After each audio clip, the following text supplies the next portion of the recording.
Des opinions différentes. L'actualité décortiquée, commentée. Savoir et comprendre. Cube. Au 1-877-827-2346, le sujet sur les allergies, ça fait beaucoup réagir.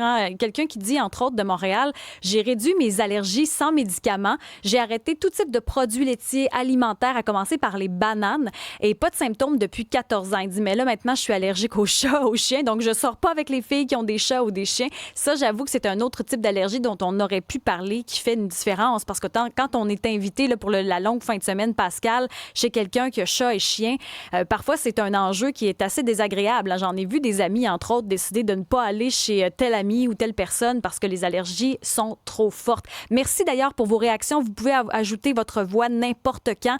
1-877-827-2346. Entre autres, pour ce sujet des écrans, ça fait des années qu'on en parle dans l'actualité, les écrans et les enfants. Il y a un tout nouveau guide qui va sortir mercredi, Les écrans et nos enfants. C'est Sarah Hamel, qui est psychoéducatrice, et Julie Parent, orthophoniste, qui ont ramené toutes les informations parce qu'il y en a de la désinformation, il y en a sur les sites. Comment on se fait une tête? C'est quoi l'impact aussi sur le langage, le développement du cerveau de l'enfant? Puis après, c'est quoi les solutions maintenant qu'on sait qu'il y a un problème? Quand on regarde les statistiques, c'est fou, là. 83% des jeunes de 7 à 18 ans au Royaume-Uni ont leur propre cellulaire. 7 ans! C'est fou! 3 heures par jour pour se divertir en ligne. On sait que dans les écoles publiques aussi, il y a plusieurs tablettes et écrans qui ont fait leur entrée dans les différentes classes. Ça aussi en sera question dans les prochaines minutes. Mais bref, c'est quoi l'impact sur nos enfants finalement? On le sait pas trop. Avec nous ce matin, en cette journée fériée, Julie Parent, orthophoniste, qui est co-autrice du livre Les enfants et nos écrans. Merci beaucoup d'être avec nous aujourd'hui. Bonjour Isabelle, merci. Merci à vous pour votre intérêt. Julie Parent, l'impact chez les enfants quand on consomme autant d'écrans, parce qu'avant, c'était la télévision, on dirait qu'on avait un contrôle. Mais aujourd'hui, avec les tablettes, les cellulaires, on les a nous-mêmes toujours dans les mains. C'est quoi l'impact sur le développement du langage? C'est un bon point que vous apportez parce que c'est ça, en fait, qui nourrit le problème. Le fait que les outils technologiques se multiplient, donc le temps d'écran augmente. Puis sur le langage, quand on étudie l'impact d'une grande exposition, puis d'une exposition qui est intense chez les petits, on voit que ça contribue à un langage qui émerge moins rapidement, donc plus tard dans le développement, puis à des habiletés langagères qui sont plus faibles. Puis ça, on l'observe même jusqu'à 12 ans. Donc, un enfant qui est beaucoup exposé, qui est exposé de façon intense, puis qui est privé finalement d'autres opportunités qui sont riches pour se développer, notamment par les interactions sociales, par le jeu libre, par l'exploration de l'environnement. Donc oui, ça a une incidence sur l'émergence du langage, mais aussi sur les habiletés langagères que les enfants vont présenter jusqu'à 12 ans. Ça, c'est ce qui est documenté avec beaucoup d'appui présentement. Bien, c'est parce qu'on a l'impression que parfois, les jeunes vont regarder des vidéos sur YouTube d'une Madame Rachel que vous nommez dans votre livre, entre autres, ou n'importe quelle institutrice, ou peu importe, qui donne des conseils. On a l'impression que c'est bon. On se dit, hey, mon enfant apprend, mais dans le fond, c'est pas tout à fait positif. Mais c'est qu'il y a plusieurs éléments là-dedans à prendre en compte, mais oui, tu sais, pour l'exemple de Miss Rachel, pour ne pas la nommer, là, parce que c'est une YouTubeuse qui est très, très, très populaire, puis qui s'adresse aux tout-petits, finalement. Mais le problème avec les tout-petits, c'est que ils peuvent pas généraliser puis transposer ce qu'ils voient en 2 dimensions en 3 dimensions, à la réalité qu'ils connaissent. Donc, ils n'ont pas les habiletés puis la maturité neurologique de comprendre finalement ce qui se passe à l'écran. Alors, on peut pas s'attendre, puis ça, ça apparaît vers 3 ans, puis on peut pas s'attendre que nos enfants puissent, par exemple, parce que ça, c'est des mythes qui sont véhiculés, apprendre une langue seconde ou apprendre le langage grâce à une émission de télé, même si ça serait, c'est séduisant comme idée. On l'entend souvent, ça. C'est ça. Puis c'est parce que les enfants peuvent imiter des mots ou reprendre des mots. Puis là, Dora a dit Apple. Puis là, mon enfant, Apple. Ah, mais elle a appris des choses avec la vidéo. Mais le problème, c'est que l'enfant, après, contextualisera pas nécessairement ces apprentissages-là, comprendra pas nécessairement ça s'applique à quelle situation, à quel contexte. Donc, il y a plein de choses qui manquent comme information versus les expériences réelles. Quand on prend une pomme dans notre main, quand on entend le bruit que ça fait quand on croque la pomme, quand on voit qu'une pomme, ça peut avoir différentes couleurs, différentes formes. Donc, en ce qui a trait au développement de l'enfant, il n'y a absolument rien qui peut remplacer les expériences, les interactions humaines et le jeu pour les enfants. Puis les écrans, ils font pas exception. Puis même, ça a des impacts délétères sur le développement.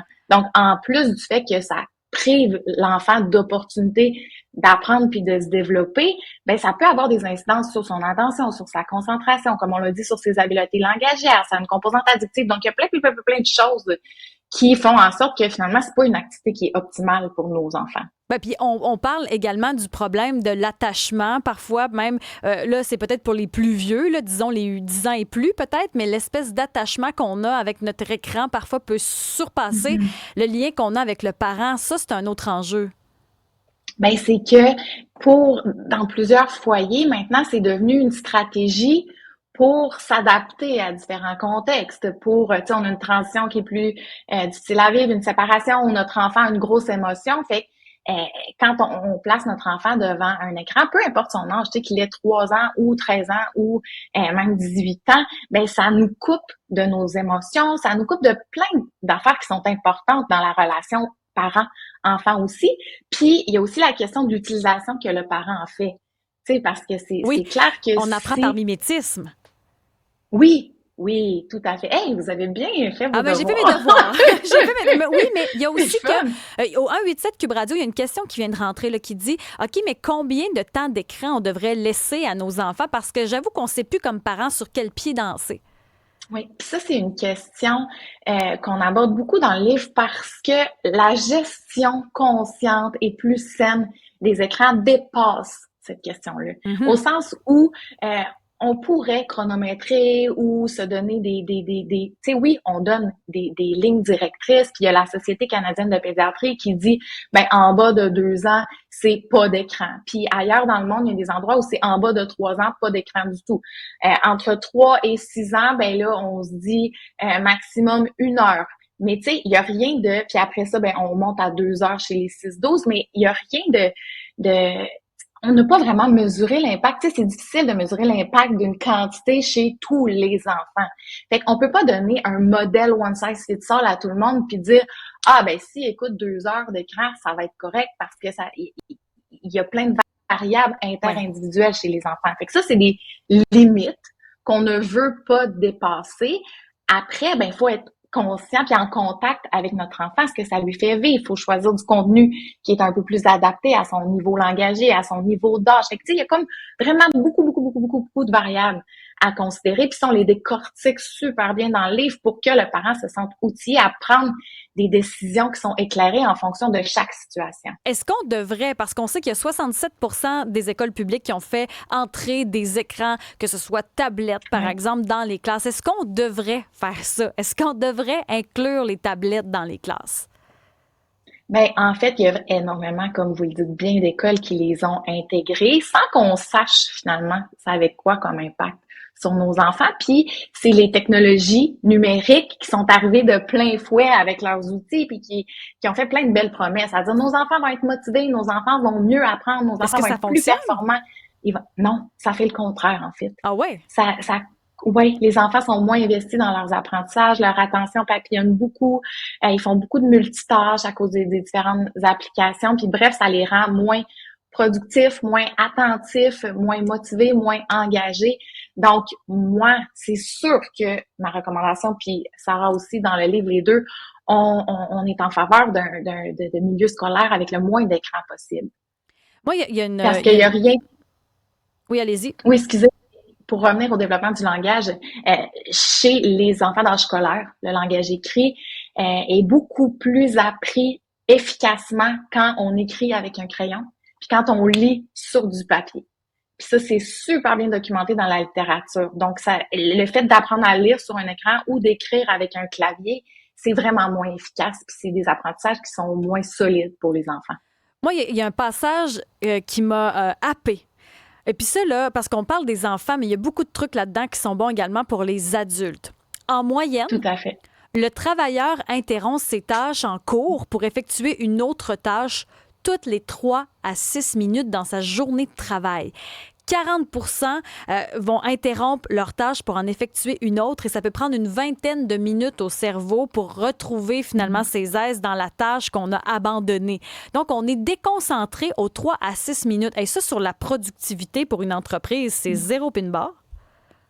C'est fou, hein? Puis sur la charge mentale aussi. Tu sais, des fois, on a l'impression qu'on est tellement fatigué puis surchargé. Mais c'est parce que nous aussi, on est souvent placés en contexte de multitâche numérique parce qu'on fait plein. Puis ça, c'est des données qui viennent du livre de Sonia Lupien par rapport à la gestion du stress au travail versus le stress au travail, puis qui explique que c'est l'une des principales sources de stress des travailleurs adultes. Puis on trouvait ça important d'en parler parce qu'on se dit pour nous, ça fait partie de notre conscience, de notre utilisation, de réaliser que ça génère un stress puis une fatigue supplémentaire d'être constamment en train de changer d'une tâche à l'autre, qu'on est moins productif. Alors imaginons chez nos enfants qui sont immatures puis qui ont moins de compétences puis d'habiletés pour s'autoréguler puis travailler, qui ont moins de stratégie. Mais est-ce que ça peut remettre, parce qu'on sait qu'il y a des gens qui ont un diagnostic de TDAH, ça existe, mais est-ce qu'on a l'impression que tout le monde a un TDAH un peu à cause de ça, justement, parce qu'on est un peu trop dérangé par tout ce qui est notification, puis parce que nos écrans nous perturbent?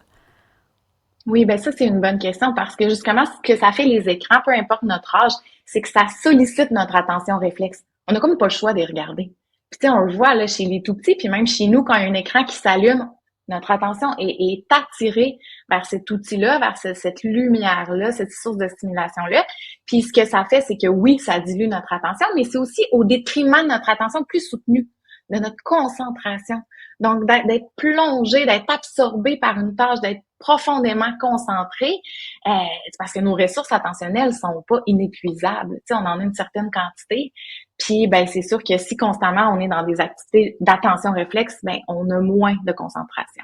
Alors, qu'est-ce qu'on peut faire finalement pour les écrans? Là? Parce que c'est du 0 à 18 ans. Les ados aussi ont leurs enjeux. Ouais. Qu'est-ce qu'on peut faire avec les écrans finalement? Comment on peut jouer avec ça? Parce qu'on peut pas l'écarter, on peut pas punir, on peut pas abolir. C'est la pire affaire. Qu'est-ce qu'on fait quand notre parent nous interdit de faire quelque chose? On le fait 2 fois plus fort.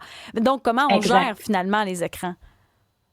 L'idée, c'est ça, puis c'est ça la grande question, c'est de développer une conscience, de s'informer, d'aller chercher l'information par rapport à une utilisation qui est meilleure, quel contenu choisir en fonction de l'âge de notre enfant, la co-écoute aussi, le fait de co-visionner avec nos enfants, c'est toujours mieux, le fait de, puis là, je dis en rafale plein de stratégies puis de recommandations, là, le fait de se demander, ça sert à quoi l'utilisation qu'on fait en ce moment, puis est-ce qu'il y a des utilisations qu'on peut remplacer par d'autres alternatives, par d'autres activités, notre propre utilisation à nous aussi, le modèle, on vous l'avait bien dit tantôt, on apprend par mimétisme, le modèle qu'on donne à nos enfants, c'est quoi notre rapport avec notre téléphone cellulaire, avec l'écran, puis est-ce qu'il interfère dans l'interaction avec notre enfant? Fait que c'est toutes des questions d'exploration, de réflexion qu'on pose, puis on propose des pistes de solutions, des alternatives, des activités aussi qu'on peut utiliser pour aider l'enfant à décharger son système nerveux, parce qu'on a parfois l'impression que ça fait décompresser, alors qu'on fait juste remettre à plus tard, tu sais, l'espèce de décharge d'émotions puis de fatigue que notre enfant a vécu